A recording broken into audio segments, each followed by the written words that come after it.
देखिए, कुछ महीनों से आप सब देख पा रहे होंगे कि जो मेन अपोजिशन पार्टियों का काम होता है कि सरकार से पार्लियामेंट के अंदर सवाल पूछे जाएं, खास तौर पे जो पब्लिक के सवाल हैं वो आप सरकार से पूछें ताकि सरकार की जवाबदेही जो है जनता के प्रति तय हो। जिस तरीके से पूरे जो इलेक्टोरल सिस्टम है उसको हाईजैक किया जा रहा है, हर राज्य में जहां चुनाव होते हैं वहां पे वोटर लिस्ट में बड़े स्तर पे मैनिपुलेशन हो रहा है, वोट काटे जा रहे हैं, झूठे नकली वोट जोड़े जा रहे हैं, लाखों लोगों को दूसरे राज्य से लाके वोट कराया जा रहा है। ये सबके सामने हो रहा है। इलेक्शन कमीशन पूरी तरीके से केंद्र सरकार के साथ काम कर रहा है। इसके खिलाफ आवाज उठाना किसका काम है? सांसदों का काम है। कहाँ उठाएंगे? संसद में उठाएंगे। और जब संसद में बात उठानी होती है तो राघव जो हैं इसमें पीछे रहते हैं। चीफ इलेक्शन कमिश्नर को इम्पीच करने का मोशन हो तो राघव कहते हैं मैं इस पर साइन नहीं कर सकता। केंद्र सरकार का वो नाम भी नहीं लेना चाहते। मोदी का नाम तो बहुत दूर की बात है। तो ऐसे में सवाल उठता है कि इतना डर क्यों है और क्या डर की राजनीति की जा सकती है?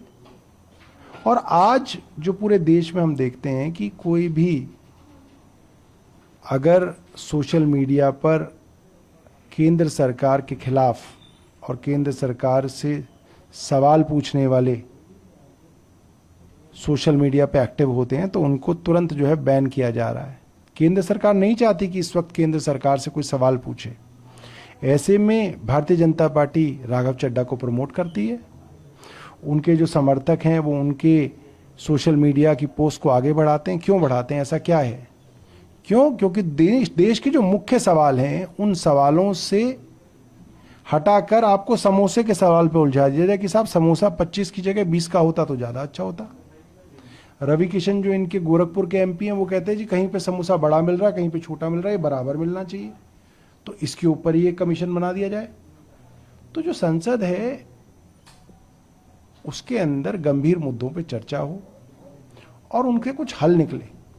और जिस पार्टी ने आपको भेजा है उस पार्टी के मुद्दों को आप उठाएं और जो सरकार है उससे डरे ना। अगर आप डर गए तो आपकी राजनीति जो है खत्म होती है। प्रेशर तो क्या है, आपने देखा ही है पिछले 5-7 सालों में जो बड़े बड़े लीडर्स भारतीय जनता पार्टी में गए हैं या वो लीडर्स जो अपनी पार्टी में रहते हुए भारतीय जनता पार्टी के खिलाफ बोलना जिन्होंने बंद कर दिया, जो बिल्कुल चुप हो गए, जो प्रधानमंत्री का नाम लेने से भी घबराते हैं, वो क्यों घबराते हैं? उनकी कोई ना कोई कमी जो है, उनकी कोई ना कोई कमजोर नस जो है भारतीय जनता पार्टी की केंद्र सरकार पकड़ लेती है और फिर उनकी आर्म ट्विस्टिंग होती है, उनकी ब्लैकमेलिंग होती है। फिर कई बार लोग जो है हमने देखा कि जिनको सबसे देश का भ्रष्ट लोग बताया जाता था वो लोग फिर भारतीय जनता पार्टी ज्वाइन करते हैं।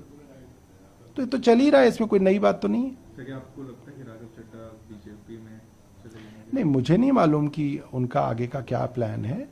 हमारे कहने का मतलब ये है कि अगर आप बीजेपी का नाम लेने से भी डर रहे हैं और आप बीजेपी के खिलाफ ही जो पार्टी जीती है उसके विधायकों द्वारा चुन के भेजे गए हैं तो ये तो ठीक नहीं है।